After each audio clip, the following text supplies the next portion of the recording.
Okay, let's try this again. Good morning, everyone. Good morning. All right, thank you so much for choosing to be here with us this morning, bright and early. This room is full of people who care deeply about this community, and that's what matters. So thank you for being here. Before we begin, we would like to start with a land and people acknowledgement. Next slide, please. Thank you. We want to begin our day with a land and people acknowledgement. We honor and appreciate the land on which we stand, offering gratitude and appreciation to the traditional stewards of this land, the Anishinaabe, the Council of Three Fires, which includes the Ottawa, Ojibwe, and Potawatomi, also known as the Ottawa, Chippewa, and Potawatomi tribes. We pay respects to their elders, past and present. In particular, in this space, we acknowledge the Nottawasepi Huron Band of Potawatomi, whose sovereignty was finally reaffirmed, receiving federal recognition in 1995, and who presently has around 1,400 tribal members. We also acknowledge the people of African descent who were forcibly removed from their land and separated from their families through the Middle Passage and transatlantic slave trade. We dedicate our reverence and respect to them for building this country's infrastructure and economy with no compensation or reparations to date.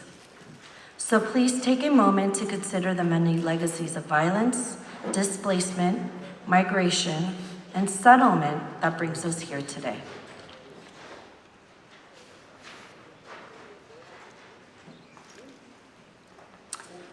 So, and from the place of gratitude, I want to take a moment to thank the people and the place that made this morning possible. We are at Washington Heights United Methodist Church. This building and the staff behind it have been such a generous partner with us. So please join me in a round of applause thanking the group.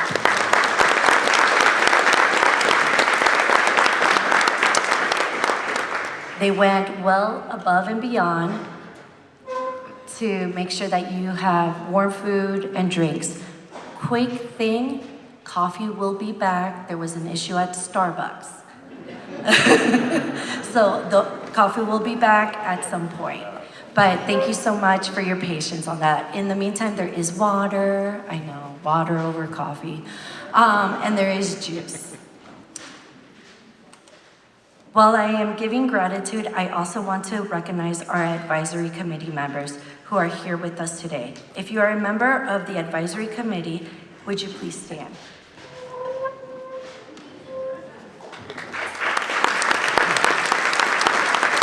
Thank you. And we also want to acknowledge our nonprofit Advocacy Breakfast Planning Committee, who spent some time with my co-Ta, making sure that this morning did happen. If you could stand up.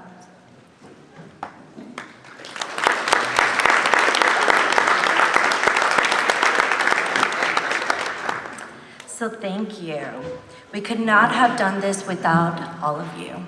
So one little thing before we start, I know many of you are wondering.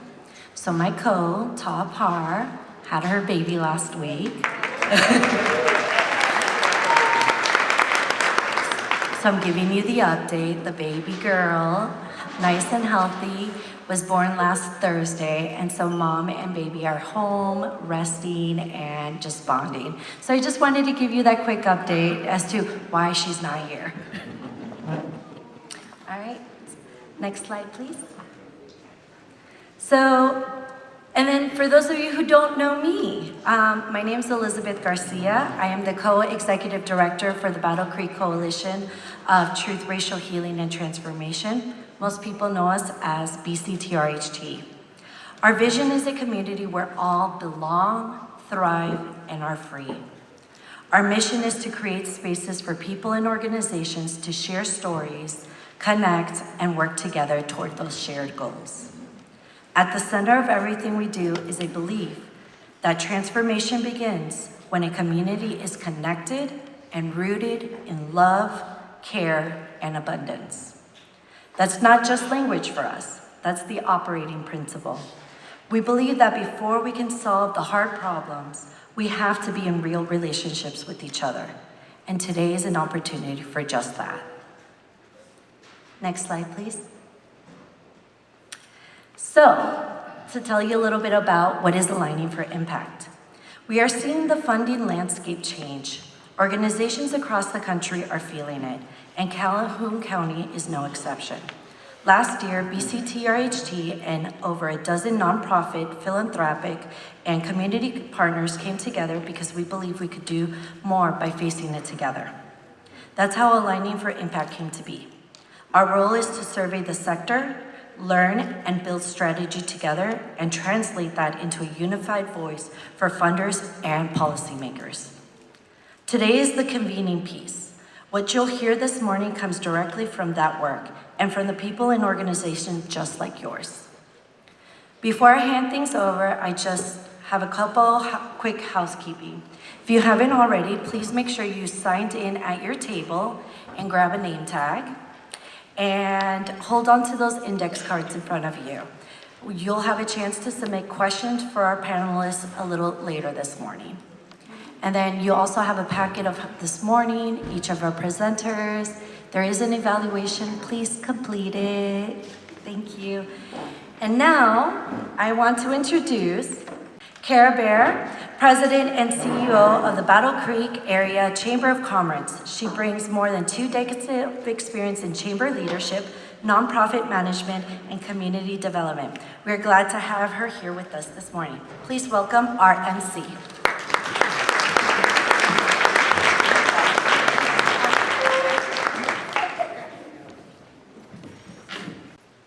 Good morning, everyone. As I was just introduced, my name is Carey. I'm the President and CEO of the Battle Creek Area Chamber of Commerce.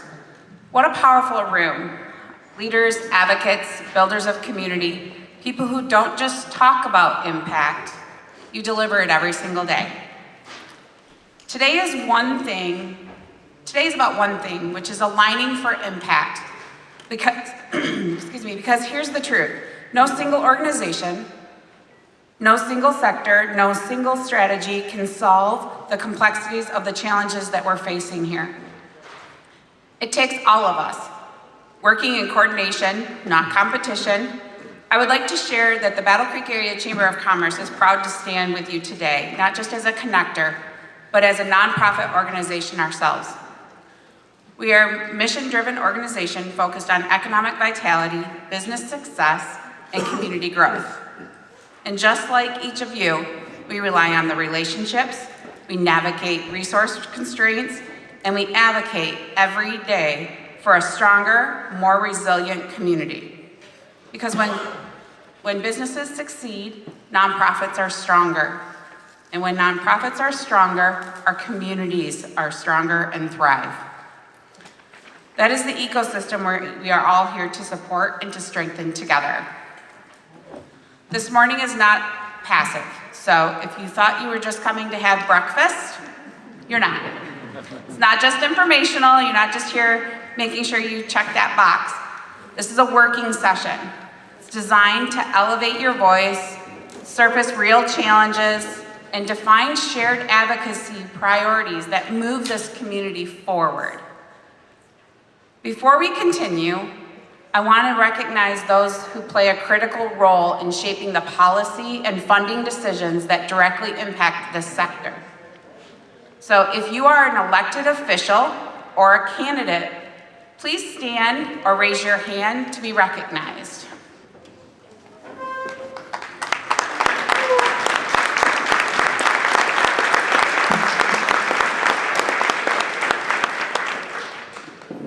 Thank you all for your leadership and for being here to listen, learn, and engage with each of us.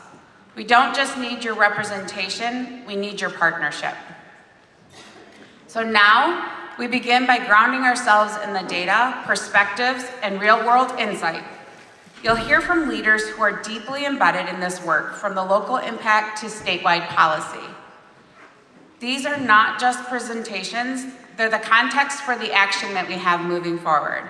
You're going to hear about what's happening across the nonprofit sector here in Calhoun County, the critical role nonprofits play in the broader ecosystem, where collaboration is working and where it is not, and what's coming up next from a policy standpoint. We'll move through these speakers in sequence with each of them introducing the next person. So, it is my honor to welcome our very first speaker, Mr. Michael Patton, CEO of the Southwest Michigan Urban League and a leader within the Aligning for Impact Advisory Committee, will share findings of the 2025 Calhoun County Nonprofit Sector Survey. Michael brings both data and lived experience to this conversation. Michael, the stage is yours. Before we continue, I want to recognize those who play a critical role in shaping the policy and funding decisions that directly impact this sector. So if you are an elected official or a candidate, please stand or raise your hand to be recognized.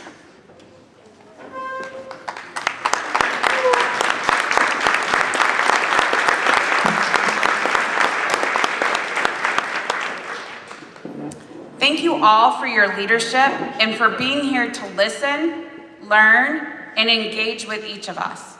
We don't just need your representation, we need your partnership.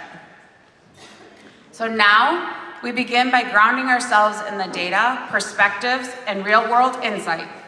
You'll hear from leaders who are deeply embedded in this work, from the local impact to statewide policy. These are not just presentations, they're the context for the action that we have moving forward. You're going to hear about what's happening across the nonprofit sector here in Calhoun County, the critical role nonprofits play in the broader ecosystem, where collaboration is working and where it is not, and what's coming up next from a policy standpoint. We'll move through these speakers in sequence with each of them introducing the next person. So, it is my honor to welcome our very first speaker, Mr. Michael Patton, CEO of the Southwest Michigan Urban League and a leader within the Aligning for Impact Advisory Committee, will share findings of the 2025 Calhoun County Nonprofit Sector Survey. Michael brings both data and lived experience to this conversation. Michael, the stage is yours.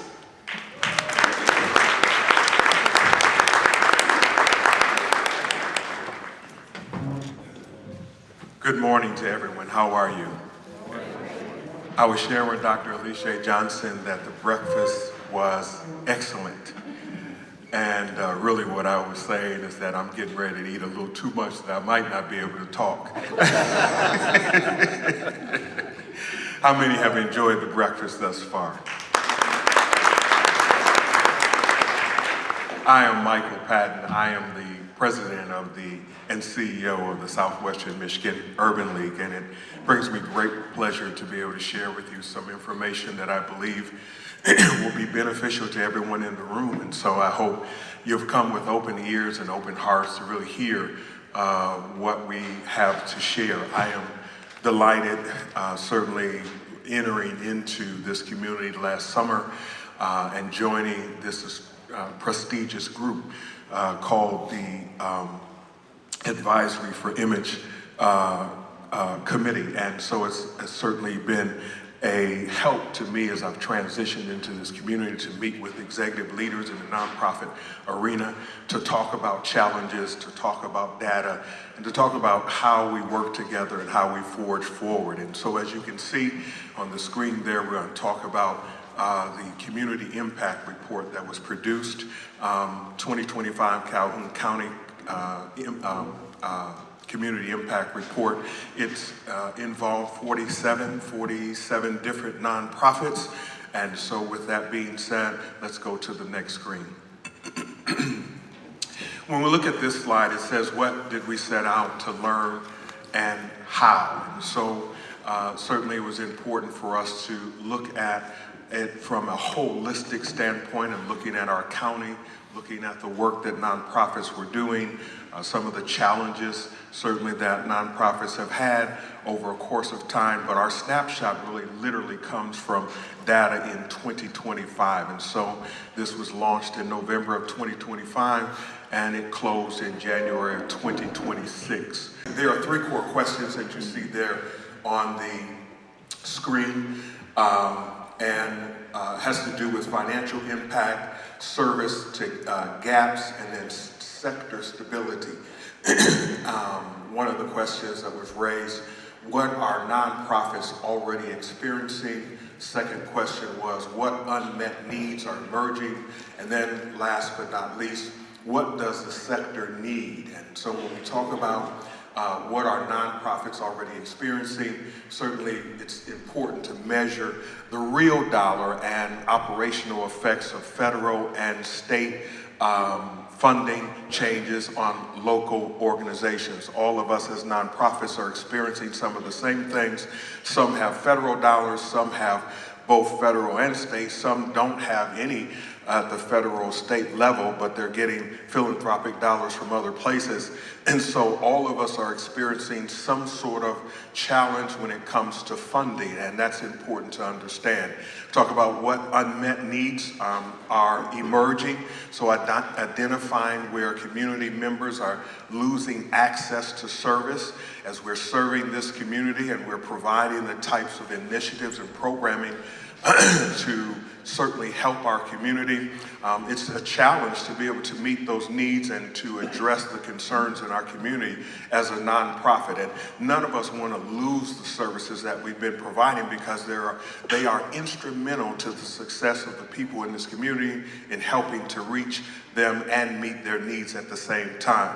And then what does the sector need? Understanding what resources as well as structures and supports, those kind of things as we take a look at the needs of our community and as well.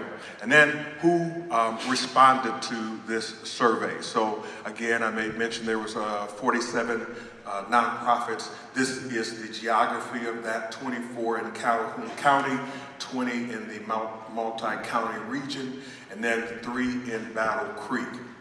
You can see that the snapshot that you see there on the right-hand side certainly is representative to what nonprofits look like from a staff perspective, as well as an annual budget perspective as well. And then some of the focus areas are listed there. You talk about workforce development, economic development, you talk about education, K through 12, and all of those kind of things. Next slide, please. The scale of the problem. Wow. Houston, we have a problem, right? And so 47 nonprofit organizations, again, were involved in this. 64% lost funding in the past year. 71% felt negative effects from funding loss. 6.85 million in estimated loss, and that's a partial count there as well. Next slide. What we are seeing, 93% of organizations that lost funding report negative impacts. Negative in a way of losing capacity to do the work that we do, losing staff and those kind of things. 81% of organizations with no funding loss still report negative impacts as well. Next slide. And so this certainly graph gives us an overall feel and look for what's been happening within the county, what this means for our community. I think what's important is to hear the voices of the people. Here on the screen on the right-hand side, there's an individual that said, we have an aging county that needs more funds to help people. Food and other costs are going up. How many are experiencing that same thing? Just last week, gas prices on Sunday was at one point, and the next 4 days it was $1 more. Food is up, food cost is up. I mean, just things are off the chain. difficult to manage at the same time. And so food and other costs are going up so dramatically that seniors in a fixed income are being severely impacted. And then lastly, hear another voice saying that small community-rooted organizations play a critical role in meeting needs that large systems often cannot reach quickly or effectively. Next slide. So where is the funding loss coming from? So let's look at that.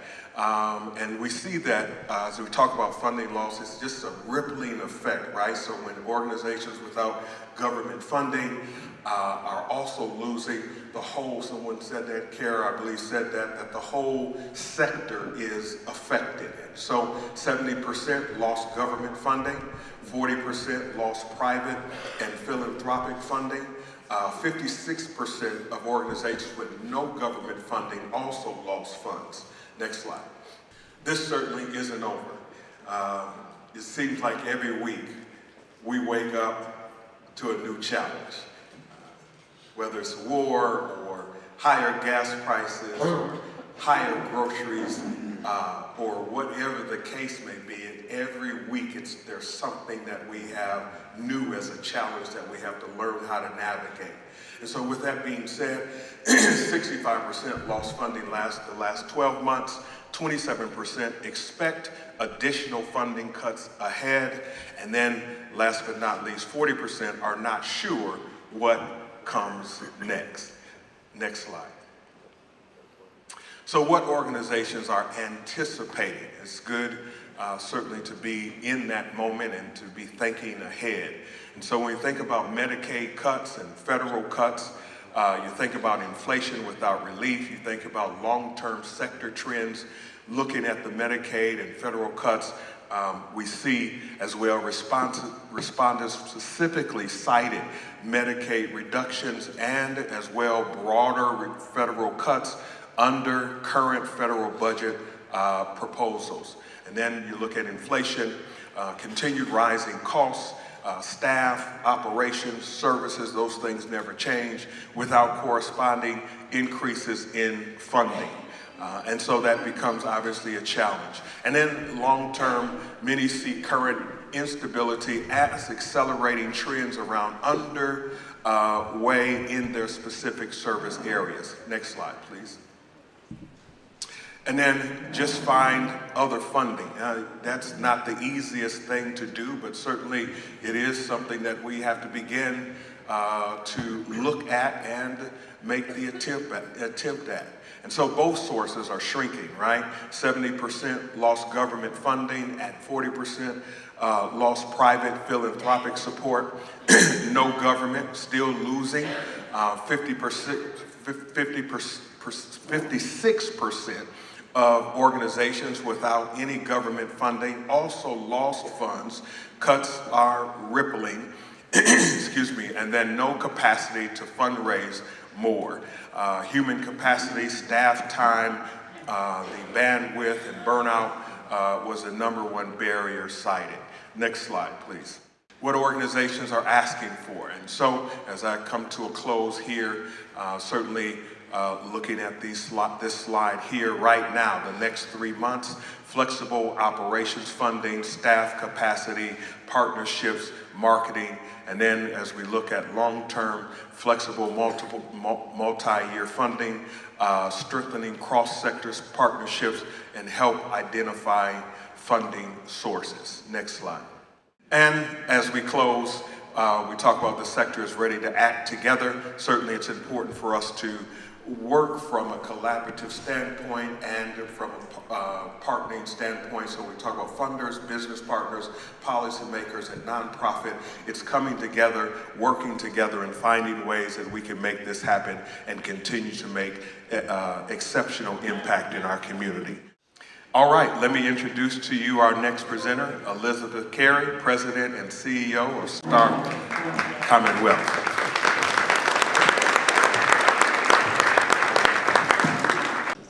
Everybody. I could talk for hours, so I wrote my words very carefully. So so I could stick to my time limit, so I can't hold the microphone. Good morning again, I'm Elizabeth Carey, CEO of Starr Commonwealth, and today we are going to talk about the essential role of not-for-profits. And I just wanted to say to everyone in the room, our elected officials, our community leaders, our funders, our nonprofit partners, you represent something very powerful. The people shaping the future of Calhoun County. Next slide, please. Today, though, I want to reframe how we think about nonprofits. Because nonprofits are often described as important or valuable, but that language does not go far enough. Nonprofits are not optional. They are infrastructure.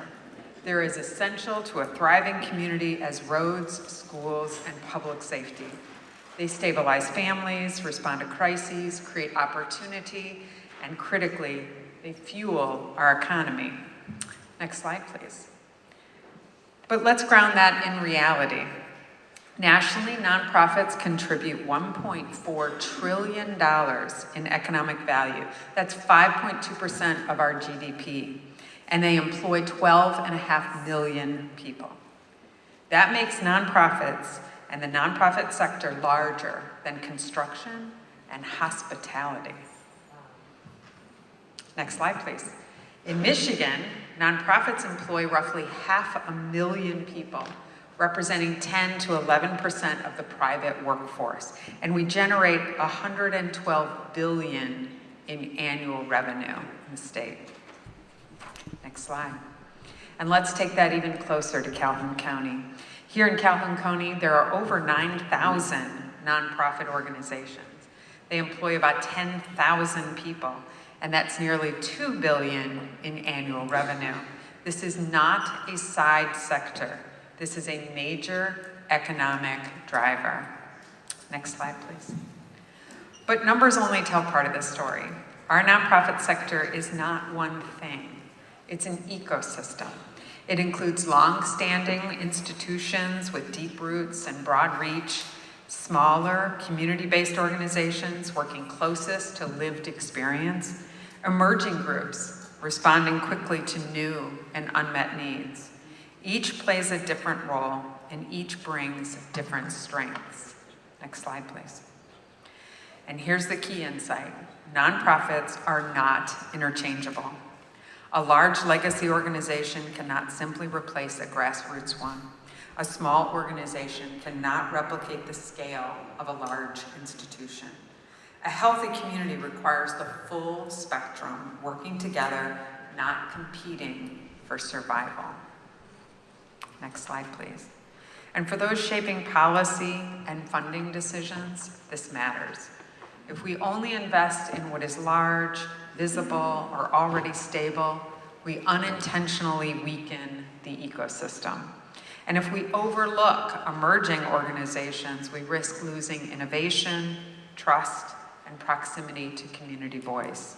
Sustaining a strong nonprofit sector means investing across the entire system, not just in programs, as you saw from Michael's presentation, but in capacity, in collaboration, and in long-term resilience. Next slide, please. To the nonprofit leaders here this morning, your work is often invisible in the ways that matter most. You carry complex challenges, you stretch limited resources, you show up again and again for your community. And too often, you are asked to do more with less, without recognition of the full weight of that responsibility. So let me say this very clearly. You are seen, you are valued, and this community depends on you. Next slide, please. If there's one takeaway from this today, it's this. Nonprofits are not just service providers. They're employers, innovators, problem solvers, and connectors. They are a foundational part of Calhoun County's present and our future. And like any critical infrastructure, they require intentional investment, thoughtful policy, and sustained partnership. Thank you for being a part of that work.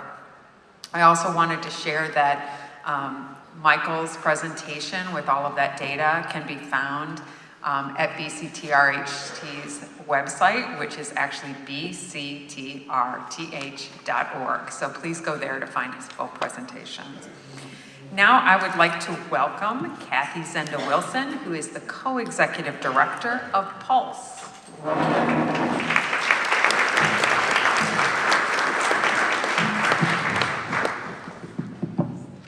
Good morning, everyone. I'm happy and proud to be with you today. I'm Kathy Szenda Wilson, as I was just introduced. And I want to start by saying that this is the face of a human who depended on nonprofit services as a kid, and they were invisible to me. My family struggled with poverty, and we depended on food banks and support to help pay the bills when there wasn't enough money. And so when I became an adult and found myself at the Kelley Foundation, it was the first time that those invisible things became visible to me. And they're critically important because children don't need to know where that comes from. They need to know that the community supports them and believes in them and knows that they can actually survive and thrive. So as we talk about these things, and I know for some it may feel abstract, like these are real things that impact real people, and I just want to make sure that we keep that with us this whole time. So next slide, please. So I have been around for a long time. I've been working in this community practically since 1993. Started at the Kelley Foundation and moved on to the Community Foundation. Shout out to my BCCF folks that are in the room. And it was there that I learned that while programs are really important, there was a need for us to get a little bit deeper around the root causes that were causing the issues that we saw, right? We needed to be able to find a way to understand what created the outcomes we were seeing. And so I started Pulse with that in mind, a way to bring people together to understand what was needed to make sure that we could work together as well as possible, to make sure that we were using data to inform what we were doing, and that we were actually tracking our impact so that we knew that what we were doing was actually shifting what was going on, not just filling in little gaps, but actually trying to support a change in what was going on in people's lives. So we did this by focusing on the first 5 years of children's lives. We thought if we could give kids a place to start that was strong and healthy, we would be better off as a community. So we got to work really understanding, and this was in 2012, what's it gonna take for us to actually put the things in place that children need to be able to thrive, and that means their families as well. So Pulse was started with this in mind. If we bring people together, if we build trust, I spent every ounce of social capital I had to start Pulse, to get people around a table, around a concept they maybe didn't understand yet, but they did it because they trusted me, was really powerful. It was a way for us to come together and say, let's figure this out together, let's stay together arm in arm, and let's do what we need to do to be successful. And so next slide, please. We did that by bringing people at the time it was Burnham Brook, that's how long ago it was. It's now the Kuhn Community Center. We had over 200 people that came together and wrote collectively a vision for what we wanted for children and their families. And we took that as our way forward, like it's our North Star. What do we need to do to make sure that this happens, right? So that was in 2012. We are a co-led organization. My partner Maria Ortiz-Borden and I have been together since the beginning around this work. You know, then let's fast forward to 2020. Does anybody remember what happened in 2020? The before times, right? So we had a little thing called COVID that really impacted people's lives, and it impacted the nonprofit sector significantly because we are a high-touch sector, right? We need to be with people, and that made it really, really difficult. This also was really challenging for a sector that provides childcare. So those people that are working to build the brains for the future and to actually support us so that we can go to work. And so we hyper-focused in 2020 on childcare and learned a ton about how fragile that sector really is.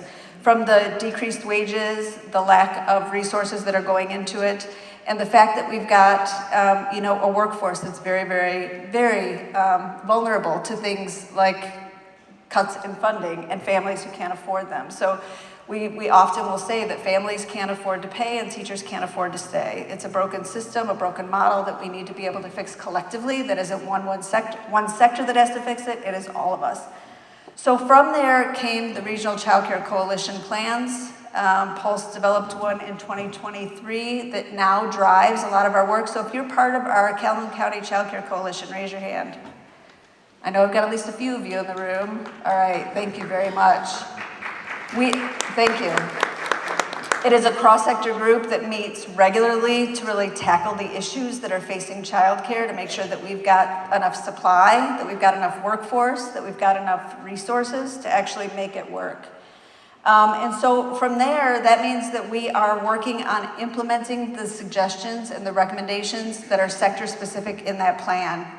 Those include, next slide, please. Us using a framework for change that is rooted in relationships, as I shared already. It's about understanding the root causes. So what is the system? Why are we getting the outcomes we're getting? If we don't like the outcomes, then we have to change the system, right? Because the outcomes are designed to get exactly what they get right now. And if we want it to be different, then that system has to change, right? We need to co-design strategies with the people that are impacted by those issues and by the outcomes. If we don't, we're just gonna be moving things around that don't matter. We're gonna be, as I call it, rearranging furniture, the deck furniture on the Titanic, instead of actually, righting the ship. And then we have to implement, over, I think it's 70%, depending on what research you look at, of effective work comes from actually paying attention to implementation. So we're doing a lot of that right now. And then we're learning as we go, continually. What's going on, what do we have to adjust? Next slide, please. Oh, thank you very much, Josh. We've done a lot together, and I see Dr. Carter in the room. This work, especially focused on the Battle Creek Public Schools kindergartners, we were able to increase kindergarten readiness ×3 over the course of the first 10 years of our work together. It was, thank you very much, that was worth applause. That is because we had the K-12 sector, our early educators, we had everybody around the table and those who support them working together to say, how do we align what we do? How do we streamline what we're doing so that the impact on families is actually felt in the way it needs to? I won't go through all of these, but I do want to emphasize that First Home, First Teacher is something, and Whitney, I see you in the room, Neighbors Incorporated Community Action, we've got some partners, Battle Creek Community Foundation, trying to provide free housing for our child care workers as a way to help them make life livable. Thank you very much. June 8th, we're looking for that. We'll have our first 2 tenants in a house that has been donated to us through Neighborhoods Incorporated. We are really excited about that effort. If you're interested in learning more, just come and find me. Next slide, please. So there's always more to be done. We've made a lot of progress, but the work is not, we can't take our foot off the gas. It is a constant effort. It's tireless work that a lot of us do. And so I'm going to talk about that next. Next slide, please. We know right now that the state of Michigan, this is based on a Michigan Chamber report called Untapped Potential. It costs us almost $3 billion annually because we do not have a good child care system. If we don't address this collectively, we're going to continue to waste this money. So let's not do that. If we're going to spend it anyway, we're going to want to spend it on things that are actually going to be productive. Next slide, please. So our tagline is, when early childhood works, we all work. That's important for us to remember, right? It is an invisible effort that allows all of us to go to work, that allows your teammates, if you don't have children, to be there and be productive. And it also provides the space for children to have the things they need to thrive. When those spaces are quality, when they're supported, when the people doing that work actually feel like they have value, we are going to have better outcomes. Because there is no greater time in a person's life than those first 5 years to instill in them all of the things they need to be able to thrive as adults. So we want to make sure that we're looking at this also not just as a family issue, but as economic infrastructure, because it is what provides us a way for our economy to thrive. And we want to make sure that people, our communities, know that investing in childcare fuels our local economic growth. When people go to work, they have money to spend. We are depressing our economy when we don't allow that to happen. So we want to make sure that we're focused on that. And as a Master Certified Trainer in the Adverse Childhood Experiences Study, I can tell you that when we do not do this, we are still paying for it in remediation in schools. If we do not invest in the first 5 years, we're looking at higher incarceration rates.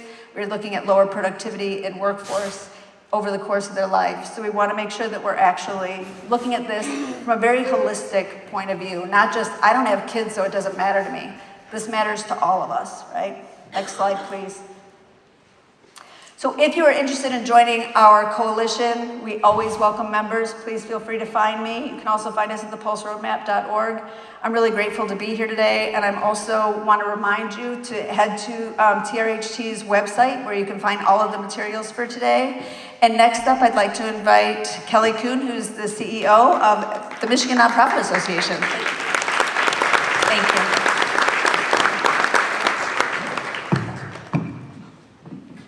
I think I'll just hold the microphone. Thank you for the invitation to be here and to hear a little bit more about what's happening in the Calhoun County community.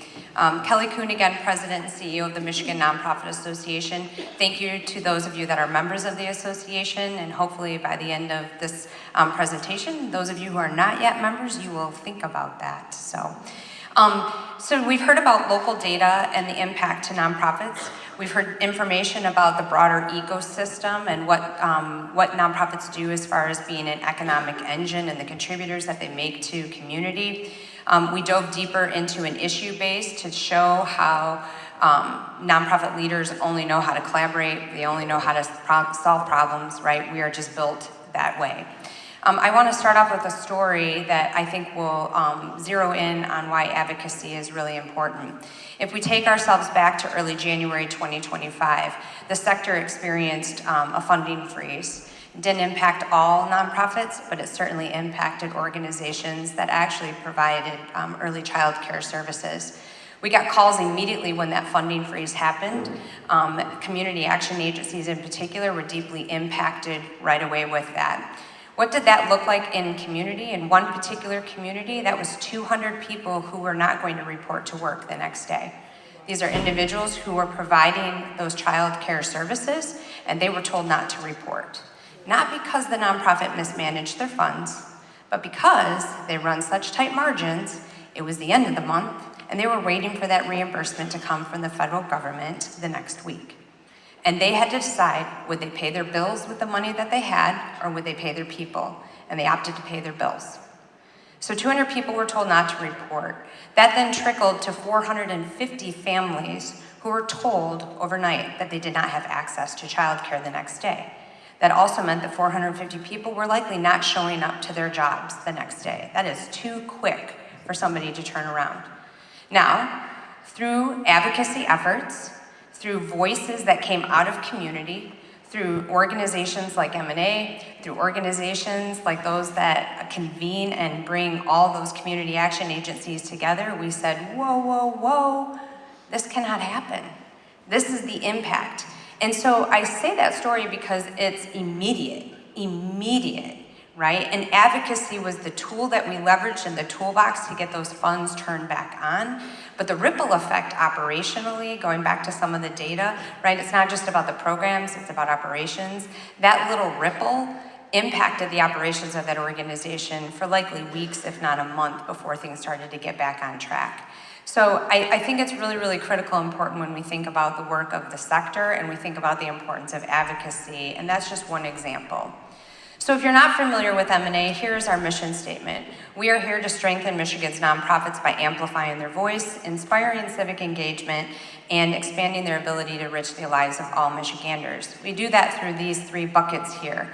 Public policy and advocacy, which our work is currently on steroids right now, and we do like the not so fun stuff that's behind the scenes, like tax policy and regulatory things that make it so that you can do your mission work without even thinking twice about what is the system that's in place that allows us to be charitable organizations, that allows us to be very regulated, that allows us to be transparent. That's our public policy and advocacy work.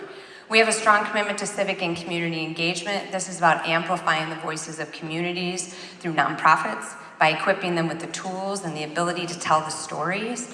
We have an obligation not to just deliver services, but to educate the people outside of our service delivery and the people who support that service delivery to really understand what are the conditions in community, right? We are from community, therefore we know community. You know this.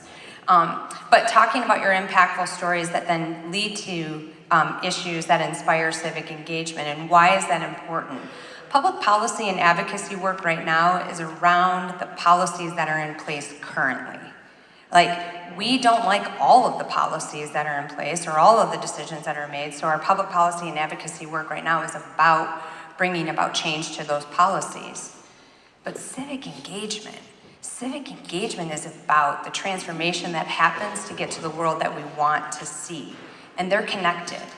We currently have policies that are doing harm to communities that we serve. The civic engagement component is about that transformation and moving the needle on policies that reduce the harm in communities. So think about it in that space, and they're intertwined.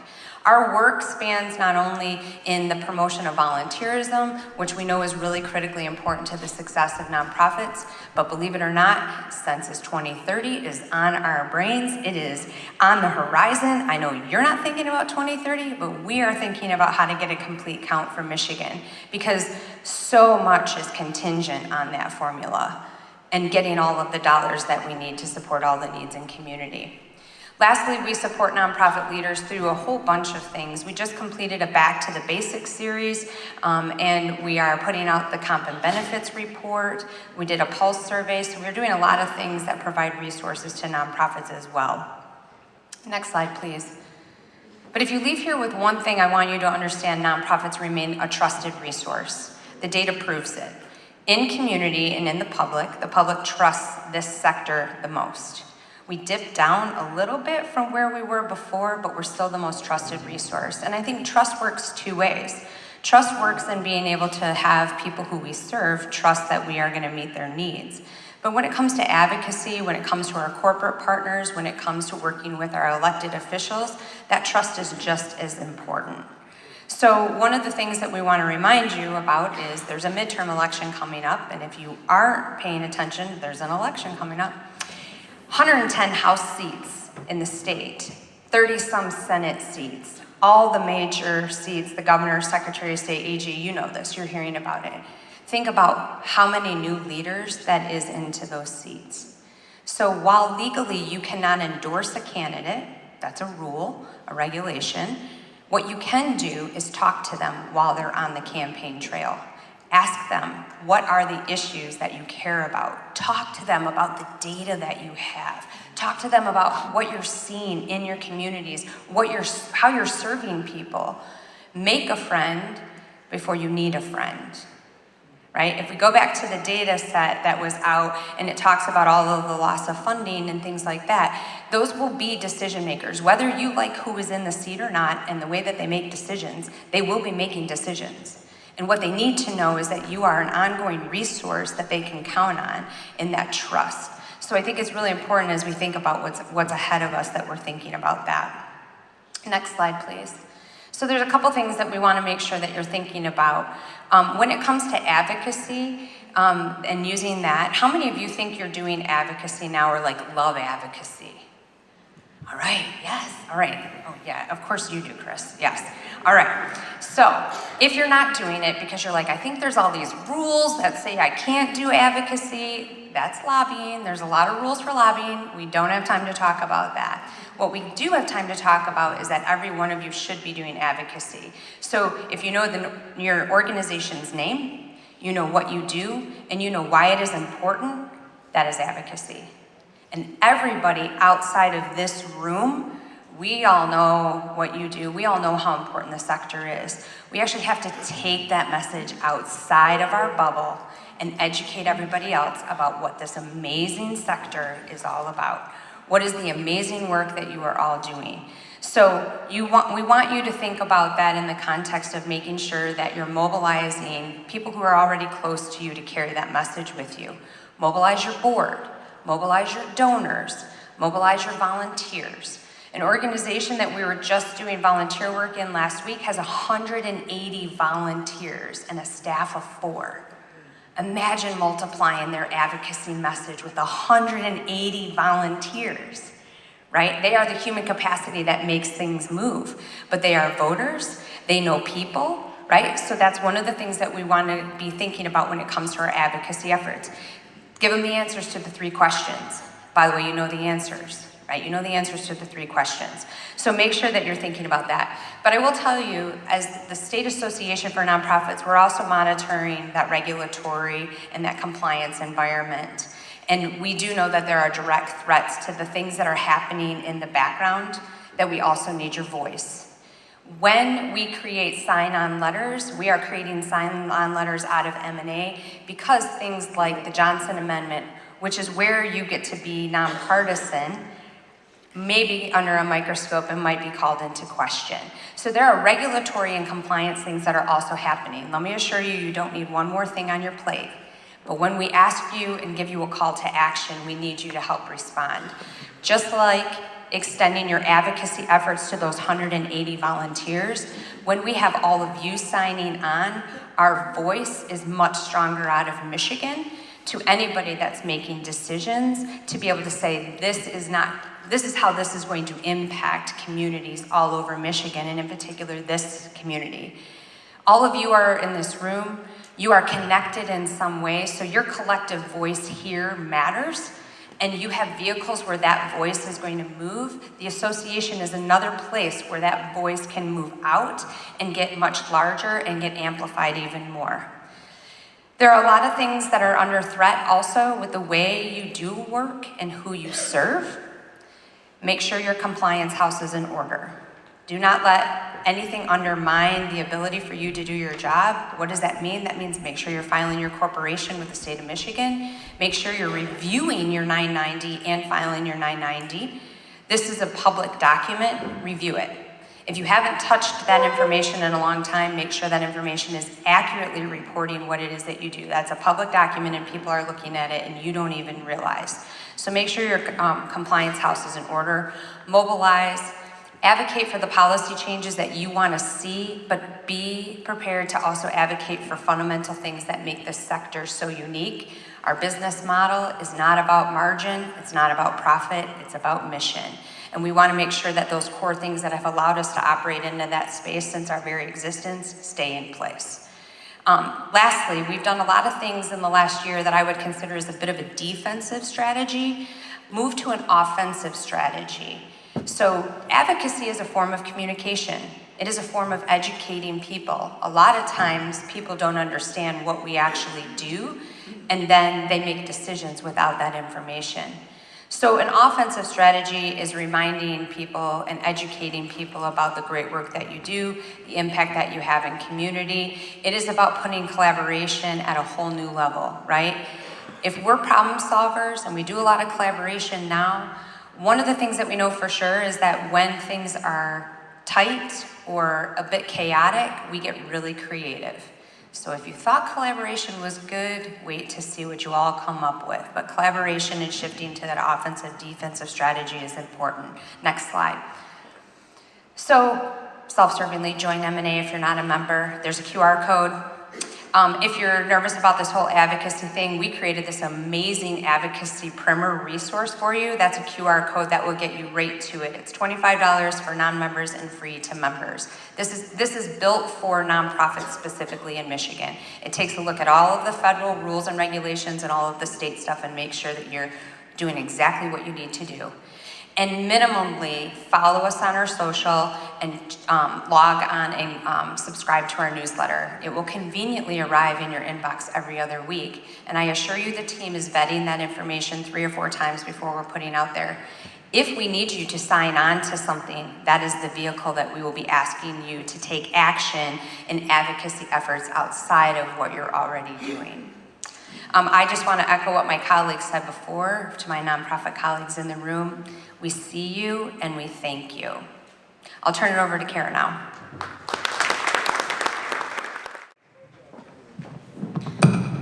Little fun fact, Kelley and I go way back. We started our first job together. And so we have known each other for a very long time. I mean, we were babies when we had our first job, but so I've known Kelley a long time, and it's wonderful to see her in this position and advocating and doing all the great work. So thank you. Thank you to each and every one of our outstanding, dedicated presenters that we heard from today.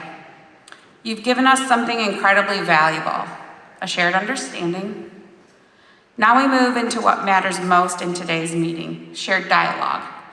Because data informs us, but conversation moves us. This panel is designed to unpack what we've heard and push a little bit deeper. Where are the gaps? Where are the opportunities? And where must we emerge urgently to strengthen this sector? We will have a moderator who will do this presentation for us, and that is Mr. Chris Sargent, CEO of United Way of South Central Michigan. Chris brings the ability to ask the questions what matter most and to guide conversations that lead to action. Our panelists are leaders representing different perspectives across the nonprofit and advocacy landscape. We have Ms. Callie Fox, who is the Regional Director for Office of Senator Gary Peters. Steve Frisbie, Michigan House of Representatives. Matt Saxton from the Calhoun County Board Vice Chair. And Jayme Vosovic, Community Engagement Director for the Michigan League of Public Policy. We'll move through the facilitated discussion with Chris Sargent, followed by audience questions. So as a reminder to all of you, please write your questions on those index cards that are on your table, and they'll be collected and brought forward for our session. So let's get into it. So Chris and our panel members, if you'll please make your way to the stage. Thank you, Kara.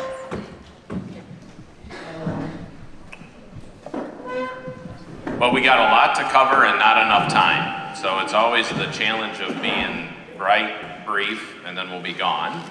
But we're gonna get to a few questions that we've curated in advance. Happy to be with you all this morning. I just wanna say the reason why United Way sponsors this breakfast this morning is because this dialogue is so critical. We have a chance, hopefully you all have a chance to work with federal, state, local officials, whether it be at the township or the city or the county level. I know a number of those folks are in the room representing us to really build these relationships and, to what you've heard already this morning, advocate on the issues that matter to us. Because it matters to all of them. It really does. I mean, these are all people who live and work in our communities, who care about the thriving well-being of our communities. And the best way to do that is for us to just have dialogue and talk about that. So this morning is really designed to do that, and in a minute we'll have some table conversations to be able to as well. So I'm gonna jump right in. Kelley, I'm gonna start with you. When you and the Senator Peters think about some of the work, I know I was in Lansing. I was in DC last week, actually on the Hill. Had a chance to meet with both senators and the 3 representatives that support our 6 counties that we serve. And I'm just curious, what are you hearing from constituents? What are you focused on right now and in the last part of the term for the senator? Okay, it is live, you were right. Yeah, you're right. So, I mean, what I hear constantly right now is lack of funding for our service organizations. And then from our regular constituents, your clients, your constituents is cost of living. Things are higher, things are more expensive. They're doing more with less. And so, you know, we also have to deal with the bigger picture, I mean, of what's causing certain things to skyrocket. But yeah, it's everyday issues that, unfortunately, with the federal government, we can't turn the Titanic or the cruise ship or the big ship as fast as we need to. That's what, like, you all have done. I think of COVID and the day, you know, that we had to shut everything down, and I'm thinking in particular like the Meet Up, Eat Up, the school lunch programs in the summer. I worked for Senator Stabenow at the time, who was chair of the Ag Committee, and I remember that next day we were having the nonprofits say, we can do this, but we need X, Y, and Z. And then we were able to act a little bit faster. And that's, you know, I know some of you in this room, but I don't think I know all of you in this room. And so if there are things that you need from us, please let me know.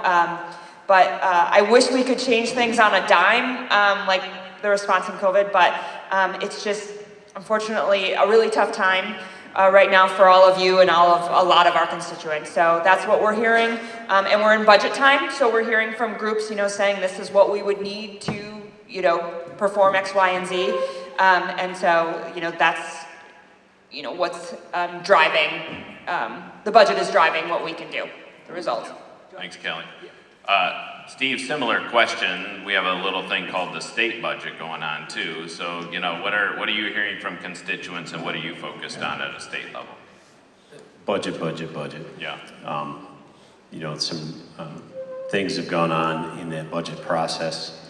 One of the things the House has passed, the Senate, I believe now has finally passed theirs, and they're in negotiations. So I think both of us passed record funding for child care and early child care, which is a good thing. And as Kathy mentioned earlier, we need to continue to work there. School funding, people are always concerned about that. There's another significant increase in that. But I think that's the biggest thing. And then what I hear when I talk to people within the district is those things of taxes and other things that are eating them up. I talked to a guy yesterday, he said my mortgage payment is now smaller than my property tax payment. And that's upside down. So we've got to figure out priorities, and I think we became very reliant on federal funding over the course of many years. That federal funding is drying up, and our budget needs to reflect that. So how you prioritize public safety, education, healthcare, the safety net, those kind of things have to come first, and the rest of it falls, in line, and you still have to prioritize all over again. So that's where we're at. But I think the property tax issue is probably one of the biggest ones. And really, we were a small step away from having no property taxes in Michigan. I think it would have made the ballot had they done their due diligence and done it correctly. I believe they had enough signatures. They didn't follow the process. They would have been challenged and probably lost. But if they'd have followed that process, they would have and been on the ballot, I believe that would have passed. And the problem with that is it would have taken all of the revenue, put it to Lansing, and take away local decision-making ability. So your schools, your fire department, your police department, everything that you fund locally would have been a decision out of Lansing, and I don't think that was a good idea. So are there a way we can impact things and for housing and all those things? Yes, there are, and we have put plans in place, and we can talk about those offline because it'll take a long time.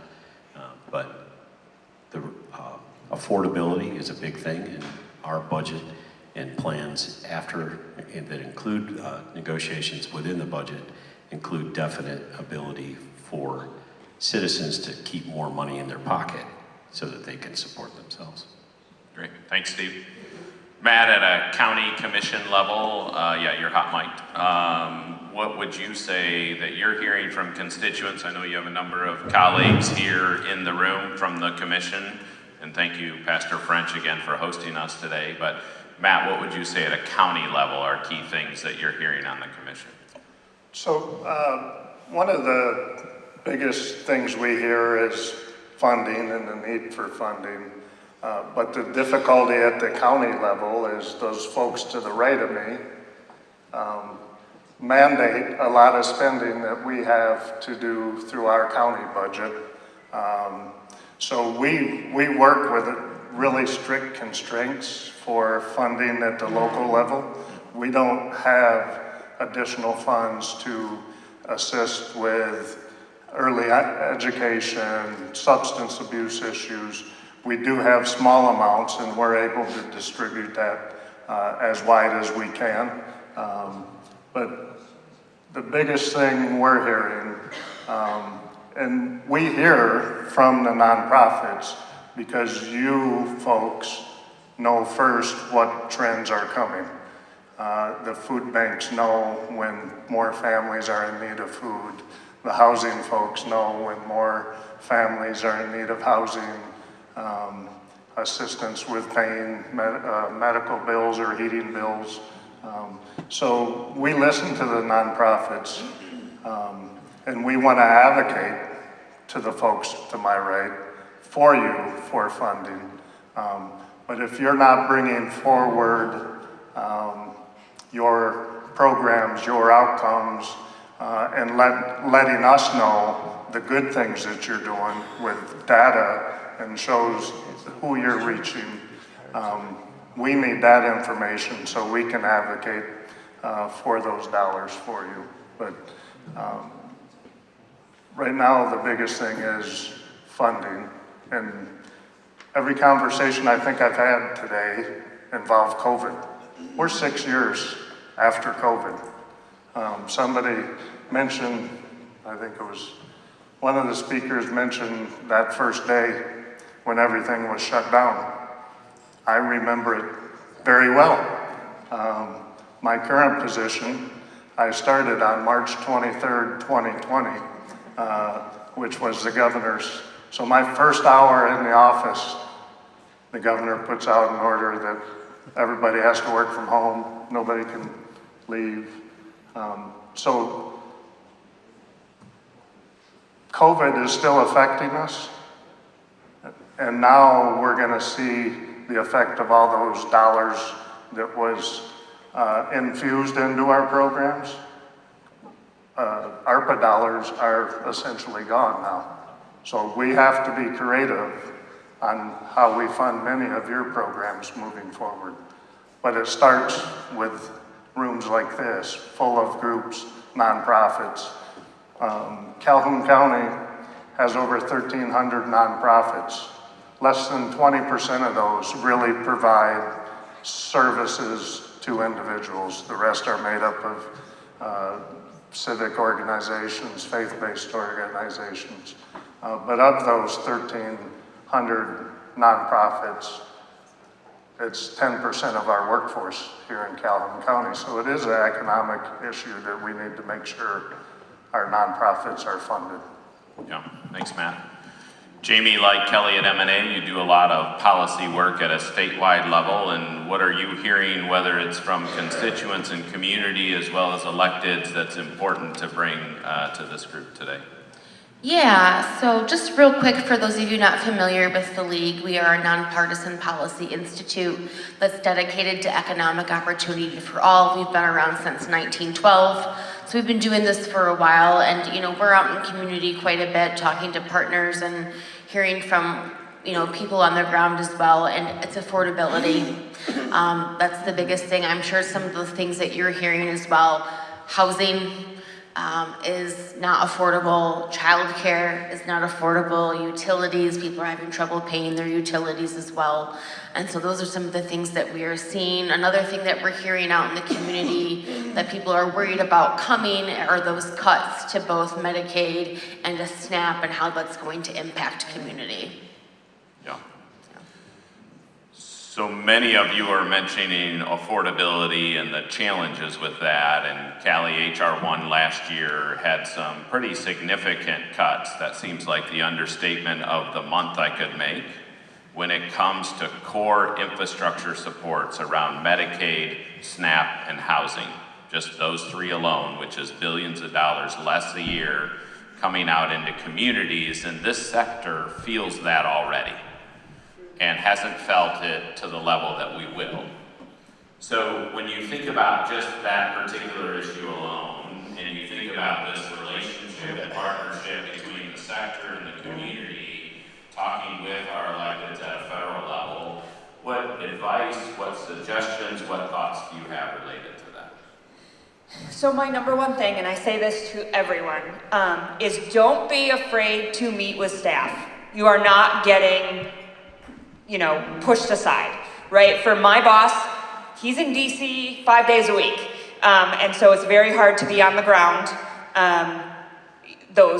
for many things when you invite him. So don't just think, well, I'm gonna invite Senator Peters, but he's not gonna show, and then, we're not going to be able to talk to him. That's why he has staff, and this is throughout the state. We have 7 offices throughout the state, right? And so, and every meeting I have or every event I go to, he gets briefed on what I've heard and what needs to happen. So we are his, eyes and ears on the ground.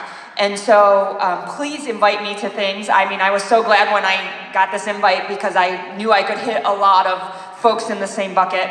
But individually, to come and talk to me, I'm in Calhoun County a lot. And so I can always stop by. One example of this is Kara had convened a meeting and Ride Calhoun was there, and I got to see the new adaptable vans that you're having, and it was from a CDS request from the senator. And so I am new to this role with Senator Peters, and so that was very cool for me to see. And then I could advocate for, additional funding.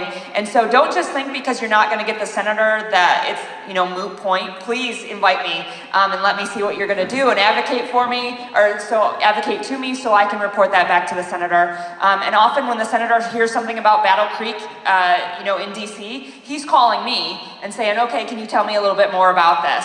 And so my advice is just, don't just think because you're not getting to the top, we're not hearing you, because we certainly want to hear from you. Yeah, great. In fact, some of you may not be aware, but a lot of us in the community have done what's commonly referred to as earmarks. I know the language changes, but directed spending back locally. Calhoun County has benefited from our senator's support over the years, and so I think it's really important that we think about that too in terms of some of our projects. So Steve, at a statewide level, I think sometimes we don't always recognize that 40+% of state funds are federally sourced, so there's a strong critical relationship, as Matt was even talking to the two of you, but as well from the federal to the state level. As you think about state policy though, and some of the budget and some of your priorities, can you give us an example of what works best for somebody in this audience representing the sector to come to you and say, this is what I'd like you to know about, this is what I'd like you to hear about, and maybe give us an example of how that's worked? Yeah, and I'll echo what Kelley said about don't be afraid to talk to staff. If we're not available, it's because we're talking with somebody else or we're in session. It doesn't mean we're not interested. So don't be afraid of staff. I think, give me the last part of that question again.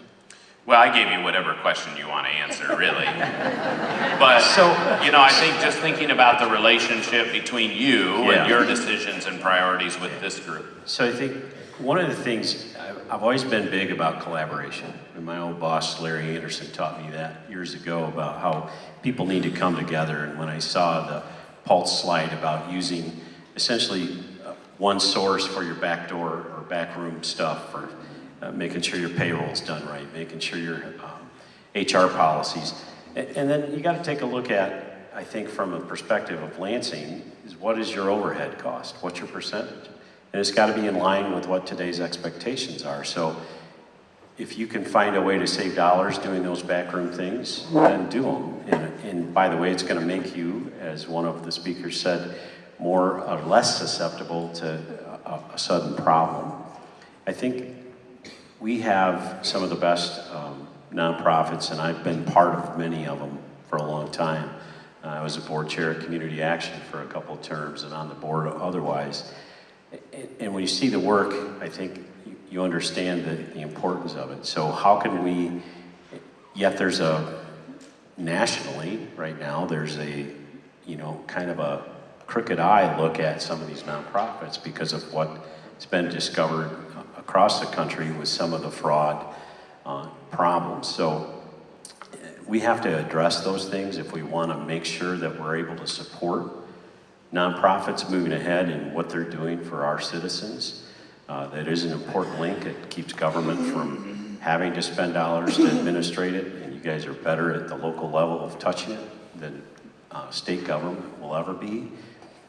And I'll give you an example of one thing in Lansing. MDHHS admitted to us that they have a 12% error rate in allowing people to apply for the bridge card. The federal government has set a standard of 5%. 12% really caught us a lot. It really caught a lot of us off guard. That's way too high. And what does that mean? for the folks that need it. It means we're putting more people at risk, giving benefits to people who are not qualified, and not having those dollars for that true safety net that we need. And by the way, if we don't fix that at the state level, and to date, I don't believe they've taken much action to try to get that down to below 5%, we're going to have to pay a $350 million fine to the federal government because they want waste, fraud, and abuse eliminated. And I think it should be all of our goal to work to that.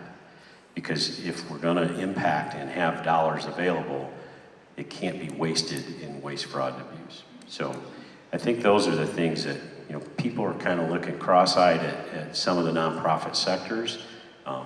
You know, we've had things in Michigan like the Faye Badoon situation, who just got charged the other day. You know, a yet-to-be-formed nonprofit awarded $20 million. So those kind of things are what make people cringe when they talk about nonprofits. But when you've worked in that setting and you've supported that setting all of your adult life, you understand the importance and the reach that they can do and the immediate impact. And Michael said that we can get there quicker at the local level than we'll ever get at the state level. So yeah. I think what Steve lifts up that's really important is when we think about, there's always a bit of waste and abuse in a system, any system. It's called corporate welfare, just like it's called other things, right? So we can appreciate that there's a balance to that. I think, to Steve's point, having come from nonprofit, having worked so closely with nonprofit in this community for years, he knows firsthand that many of us, the super majority of us, do a really good job of returning over 80% ROI, right? So we should give ourselves a round of applause for that because it's really not in this room. We should ensure that it's not in this room, but it's really not in this room. And I think that's really important. I was talking to a business owner recently, a heating and cooling company, and I said, "What's your margin?" And he said, "On our best day, it's 7%. Well, that ROI is a little different than 80 plus that the nonprofit sector returns, right? And so it's not creating a comparison for comparison's sake, but we are a very efficient sector, as all of you on the panel know, in being able to deliver that. I'll give you one more example of what's a Michigan issue that made a lot of us go, what's going on? And that's RX Kids. Yeah. RX Kids is a good program on face value of putting dollars into the hands of expectant and newborn mothers to help support that baby. But we took a really good program and diluted it twice. First, we sent it to a university in the state of Michigan to take 10% off of it, and then we shipped it out of state with the claim that they were the only ones in the country able to deliver cash assistance to people in the state of Michigan.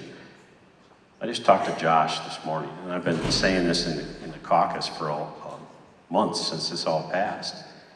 We have the ability, Community Action in Michigan, to deliver that and support Community Action, who supports many other nonprofits in a collaborative world.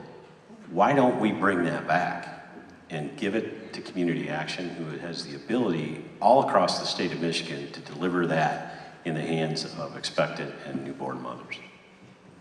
And Steve and I are going to talk about this next week, one-on-one, when we sit down for breakfast, because we both agree it's a great program, right? So we agree on the policy of the program. Some of the delivery is the opportunity, and that's the dialogue we want to keep promoting between us and electeds, right? That's really important that we all have good information. By the way, the error rate is down below 10% in Michigan now. We are making progress. We still have a ways to go. So, Matt, when you think about kind of county programs, county engagement and investment, give us similar examples of where you think we're doing well between the nonprofit sector in partnership with the county. I think in Calhoun County, a couple areas that we do well in partnering with nonprofits, the substance abuse side of things and the mental health side of things. We're able to budget a lot of our PA2 dollars for substance abuse issues and provide services to whether it's the Haven Arrest, Gracious Homes, Milk Like Mine, Share Center, Substance Abuse Council, Substance Abuse Prevention Services, and we're also funding those entities through the opioid settlement funds, which has been a big help here in Calhoun County for us to be able to provide assistance to a lot of those substance abuse and mental health providers here in Calhoun County. Lastly, I had one other at the top of my list and I can't find it right now. Yeah. As my wife told me when I left the house this morning, it wasn't by I love you, it was stick to your notes. And I didn't do that, You did. Opioid settlement, key dollars that the county has in partnership with the sector, senior millage, and the work together there are just a couple of examples for us to think about and advocate our own programs in the community to serve and support in partnership with the county. Thank you, Matt. And I would just mention the last thing. Again, it goes back to advocacy. And don't come to us only when the finance request is there. Advocate 12 months a year and help us advocate 12 months a year with the folks to my right because that's what we're here for. We have several of my co-commissioners here today, Chair Derek King, Commissioner Dominic O, and our gracious hostess here today, Commissioner Pastor Fritsch. So that's 4 of our 7 commissioners are here today. So the county is concerned about nonprofits because you really are the backbone of services within our community, and without any of your organizations, we'd be in a difficult spot here in Calhoun County. Yeah, thanks, Matt. That's important.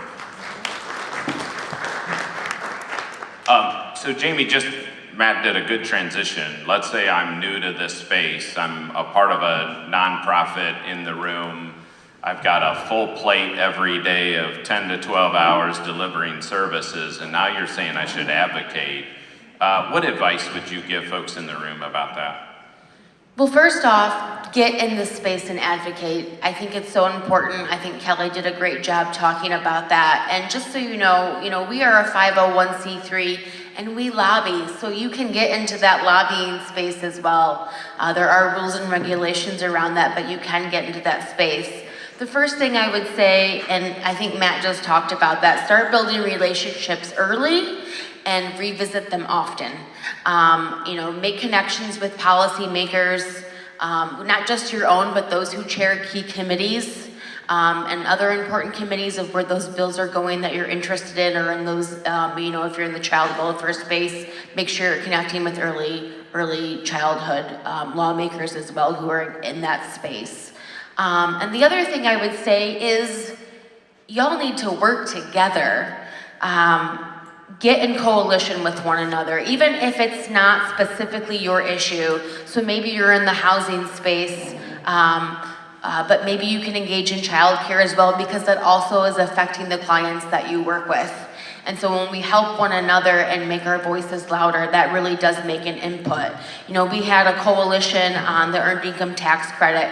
We had over 200 organizations that were involved in that organization, from social justice organization, business organizations, the Chamber of Business, faith-based communities. Get involved, even if it's not directly what you would do. The one thing we always say is there are no permanent friends, no permanent enemies, only permanent issues. So don't burn your bridges. That lawmaker or that partner that isn't really with you on this issue may very well be with you on the next issue. And I think Kelley said it best earlier, the best time to make a friend is when you don't need one. So really start building those relationships early. And the one thing we often see with lawmakers is they might start on the county board or the school board, but then they run for state rep, and then they run for a federal appointment, and then the next thing you know, they're a United States senator. Both Stabenow and Peters started off that way. So get to know them early. The other thing I want to point out and say is that policy making can be a slow process. It's easy to feel, gosh, I'm going nowhere, this isn't happening, it's taking so long. So for example, the earned income tax credit was at 20% of the federal credit. Back in 2011, they actually wanted to cut it out completely, and we saved it, and it was cut to 6%. It took 12 years of advocating to get that change and increase to 30% of the federal credit. So just because something isn't done quickly doesn't mean that progress isn't being made. So hang in there. And sometimes it is shorter. When we did raise the age, that took 3 years. So just remember that things aren't always going to happen like that. I think we often, especially in our current culture, we just want things now and we want it to happen now. And policy making just doesn't happen like that. It can be slow. So work together and know that it's gonna take some time, but be in the fight. Yeah, that's great advice, Jayme. We're all passionate people in the sector. Matt, I'll come to you in just a second to follow up. We're all passionate people in the sector, so how do we take that passion and storytelling to advocate in a positive way versus maybe getting super frustrated in a moment and thinking about doing that over time? So I appreciate that. Matt, did you want to add something? I just wanted to comment to Jayme's comment about the folks to my right start at the county commission and move up. I have no intention. This is my last elected position that I'll serve in, so I just wanted to be clear. I have no intention. Some of my other commissioners may, and I think they would do a great job at it when our electeds are done. But So Matt said he's currently not running for president of the United States. That's what I heard. Yeah. All right, we got about 6-7 more minutes. We got a number of questions from all of you, so we're going to try to sprinkle these in a little bit. Kelley, I think one that's probably pretty important for us to think about is Senator Peters is not running. We will have a new senator, and so a little bit to what some of the panelists have said, including Jayme, like when we think about building the next relationship, obviously we should build it with you because you'll be with the next senator for sure.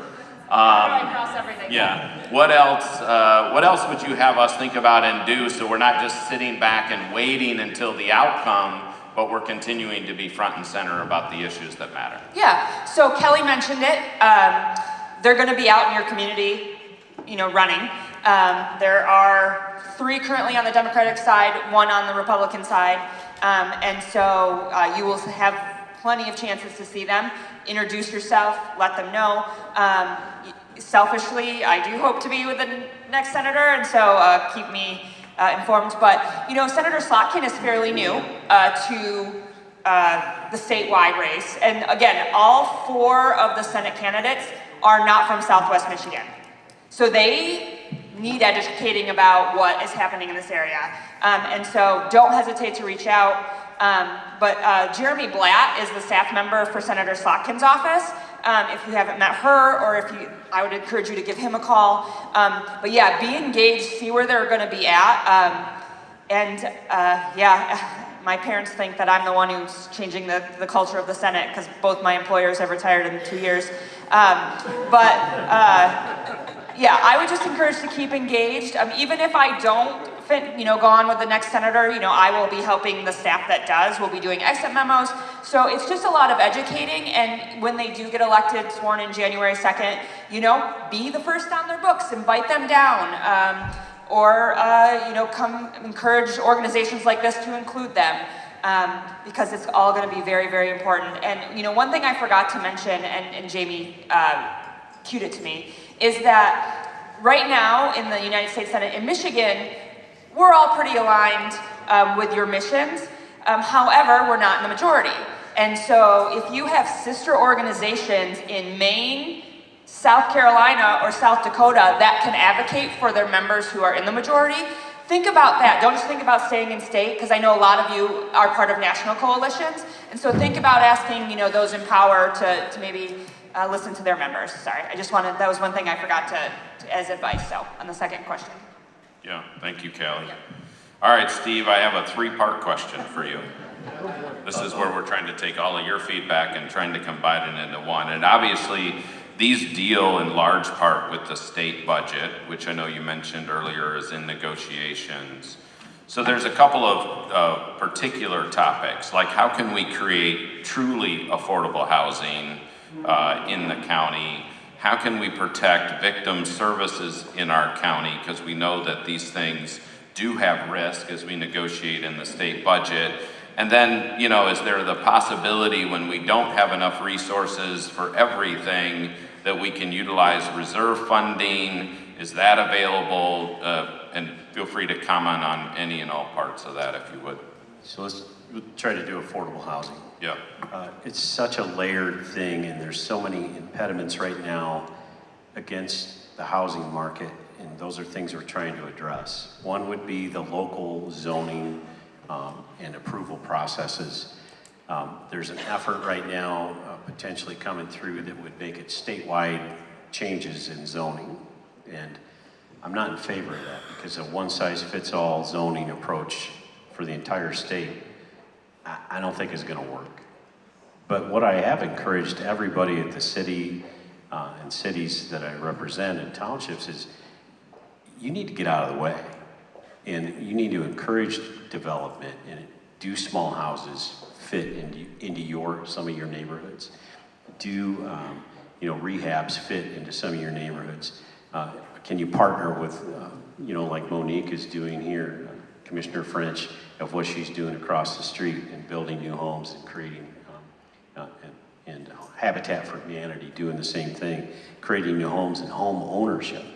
So, things like the pop-up tax, which we're going to try to attack in the budget process. When you sell your home, the new buyer, the taxes are uncapped, and they probably more than double if you've owned that home for 40, 50 years. And that's an impediment for somebody who can now not afford to buy that house because they can't afford the tax payments. And by the way, when you sold that house that you had for 50 years, and a lot of them aren't now, they're facing uncapping and they're getting a smaller home and paying twice the amount of property taxes. So they're thinking about why would I give up my home if I'm going to get a smaller one and pay higher taxes? So we really have to address that.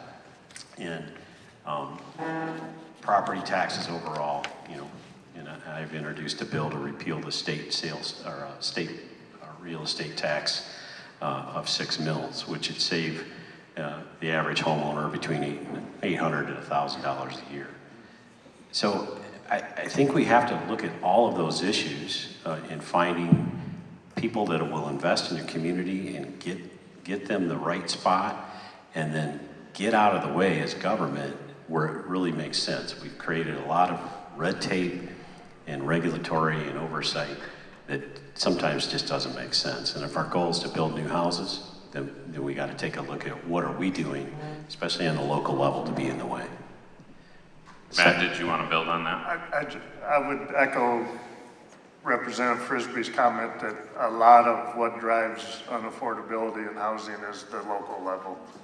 One of the things we did at the county is we created a countywide brownfield development authority, which will enable municipalities that don't have a brownfield development authority to create options for housing, whether it's an Emmett Township or a rural township.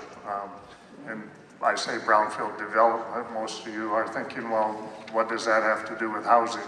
There is changes in brownfield development that allows those dollars to be used, or individuals to create housing through brownfield development authority. So that's one way we are partnering local to create affordable housing. Yeah, thanks, Matt.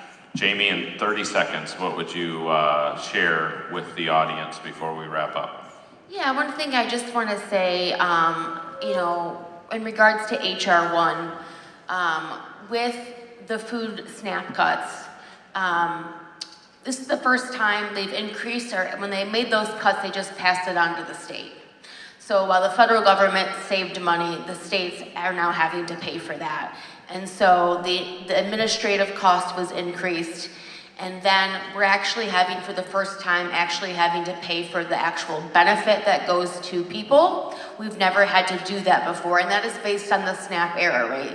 So regardless, even if we get it down to 5, we're still gonna have to pay for it. And that's millions of dollars. And so the total cost right now is about $400 million. So what does that mean we have to do? That means we either have to put less people on food stamps, cut the benefit, or come out of it with our general fund. And our general fund is really our only discretionary fund that we have. It's really it's not kept up with inflation, and it really is just not sufficient to take care of the community's needs. So we've got some decisions that we need to make. We need to be thinking about revenue, and we need to make sure that government does its job and that we are not putting that on nonprofits and the philanthropy sector to be counted into step in when government doesn't do its job, because you just don't have it. Yeah, thank you.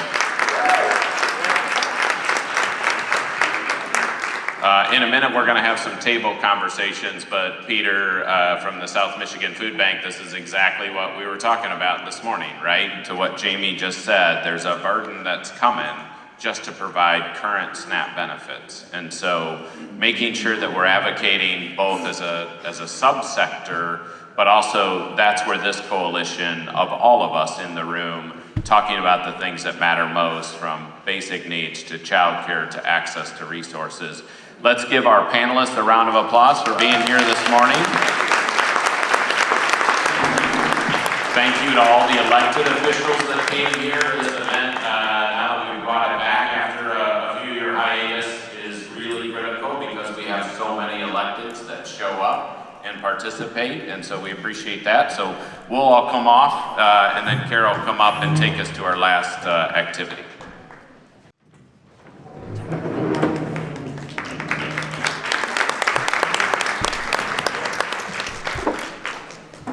Awesome. Thank you guys all so much. We greatly appreciate it. All right. So now this is where the room gets to come alive. You get to stretch a little bit. You get to move your mouth. And so you've heard all of the insights. You've heard all the perspectives. Now we need your voice in these conversations, because the future of nonprofit advocacy in Calhoun County should not be decided for you. It must be shaped by you. At your tables, you will find guided questions. These are not surface level prompts. These are designed to get to the heart of it. And you are currently engaging in advocacy right now. What's getting in the way of your advocacy, and what we should be doing together to strengthen our collective impact. A few quick notes. Table hosts are here to listen and capture themes and support discussion. You're gonna have 7 minutes for discussion, and then we're gonna allow for 3 minutes for sharing out, because we're getting close to our time and we wanna make sure that we're good on that. So only a couple of you will be able to share out, but all of you get to enjoy in conversation. We want you to be honest, we want you to be bold in your answers, and to think beyond just your organization, but think about nonprofits as a whole sector when you are answering these questions and having discussion. So again, you have 7 minutes to discuss at your tables through your guided questions, and then we'll be doing a little report out. Thank you.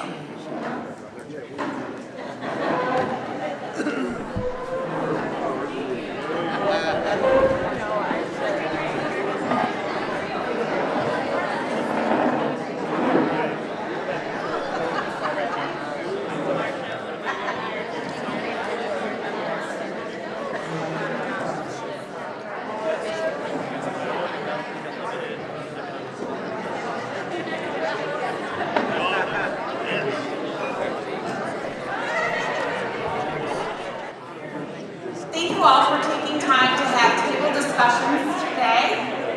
I'm going to ask if there is anyone who would like to volunteer to share out what they talked about at their table. We have time for about 1 or 2 of you.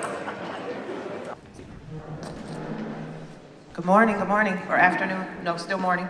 Okay, so at our table, we trying to take as much information in a little bit of time. So for number one, when we talked about what our organizations currently do to engage in advocacy, sharing and making sure we highlight different organizations and the things that they offer, whether they're working with us or if we just know certain things, just making sure you share those resources. Just because you're not doing it doesn't mean that those resources aren't important for other people to know about. Some of the things we want others in the community to be aware of is collaboration, how important it is to collaborate. You know, you want to remove silos, and sometimes silos are made by yourselves because you don't know what's going on out there. So just removing those silos, getting out, collaborating, going to other events, sharing resources, whatever you learn, you take with you and you share with your communities. Those are some of the things. Number two, some resources, conditions that would help organizations is creating spaces where trust building, where you feel comfortable going in a space where you can trust. Because if you don't feel like you're coming in that space and you can't trust the people that you're engaging with, you're gonna not go in those spaces. So just creating those spaces where trust building can happen. And just, you know, when you go out, just remember your purpose for going out, remembering who you serve and why you're involved. And those are the kind of things that would help organizations participate more fully. We got kind of, on number three, we ran out of time, but some of the things we talked about, collective action, know who's doing the work, once again. So we're not all buying the same resources, you know, if you're doing the same kind of things, how can we collaborate? So then that way your resources can stretch farther. But it's important for people to have conversations, to remove that opportunities to be kind of in your own space, but just step outside the box and go somewhere, see what people are doing, figure out how, we do that too, how can we work together? Because then that's how resources get spread, and then people can know what's going on, so then it's not just siloed. So, yeah, collaborations within community organizations was another thing, but that's where we kind of ran out of time, so that's what we have to share. Thank you so much.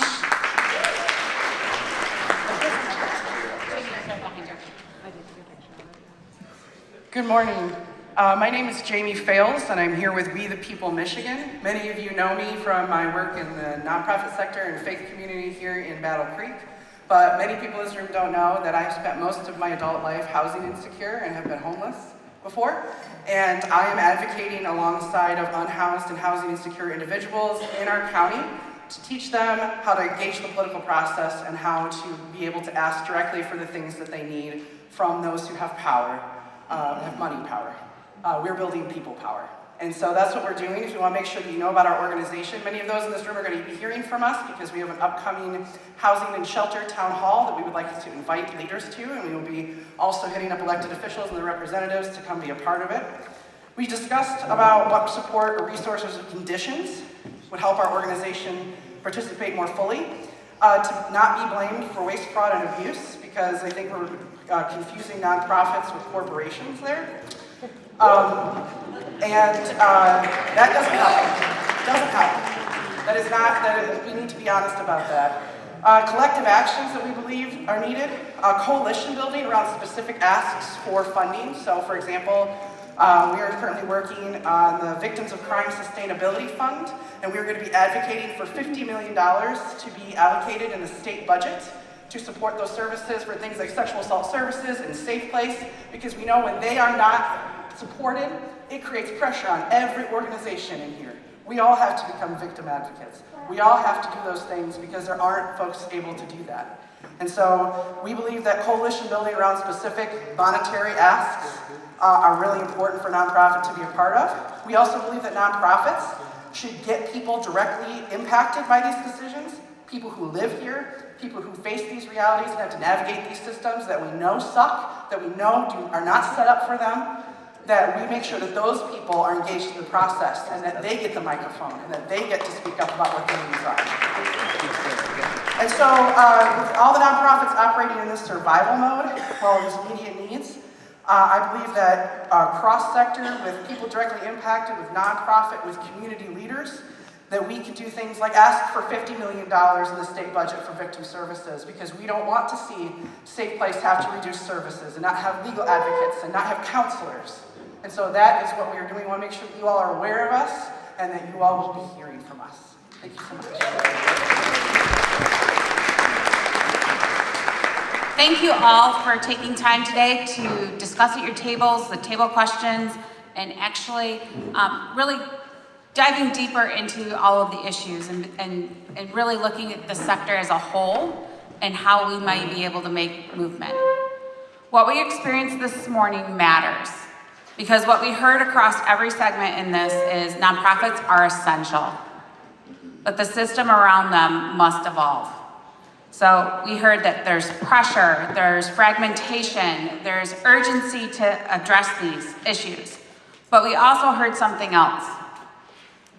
Each and every one of you gave a willingness to work together. And that is where change begins. I do want to give a little selfish plug because we have an upcoming event. Kelley mentioned it in her presentation of she was working with a nonprofit and they had 150 volunteers. And what it would be if those 150 volunteers were volunteering and advocating for those 4 employees in the nonprofit that they're doing.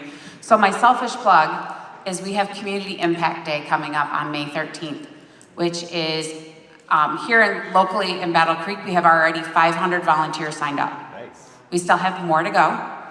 We have a couple open spots. You can find out how you can volunteer. Some of you in this room are gonna have an influx of volunteers in blue shirts showing up at your place here next Wednesday.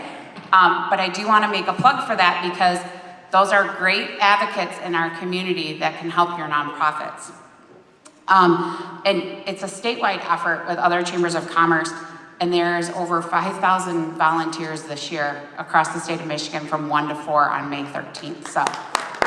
Amazing opportunities. And those are all in nonprofits. So when we talk about how you can get those folks to really advocate for you, that's what we hope you do.